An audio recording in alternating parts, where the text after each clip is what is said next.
બનાસકાંઠાના દિયોદરમાં વરસાદ વરસવાનો શરૂ થઈ ચૂક્યો છે। કમોસમી વરસાદે ફરી એકવાર દિયોદર ખાતે દસ્તક દીધી છે। કમોસમી વરસાદે ફરી એકવાર એન્ટ્રી કરી છે। બનાસકાંઠાના દિયોદર વિસ્તારમાં વરસાદ જામી ચૂક્યો છે। ધોધમાર વરસાદ વરસી રહ્યો છે। શહેરના નીચાણવાળા માર્ગો પર પાણી ભરાયા હોય તેવી પરિસ્થિતિ પણ સર્જાઈ ચૂકી છે। દિયોદરમાં વરસાદથી ચોમાસા જેવો માહોલ છે તે અત્યારે જોવા મળી રહ્યો છે। ખેતરમાં ઉભેલા ઘઉં તેમજ રાજગરાના પાકોનો સોથ વાળી નાખ્યો છે। જીરું તેમજ રાયડું અને વરિયાળી જેવા પાકોને પણ વ્યાપક પ્રમાણમાં નુકસાન થવા પામ્યું છે।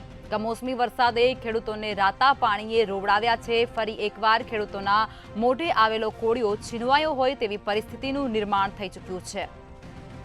બનાસકાંઠાના દિયોદરમાં ધોધમાર વરસાદ વરસી રહ્યો છે। કમોસમી વરસાદ વરસી રહ્યો છે। શહેરના નીચાણવાળા માર્ગો પર પાણી ભરાયા હોય તેવી પરિસ્થિતિ છે તે સર્જાઈ ચૂકી છે।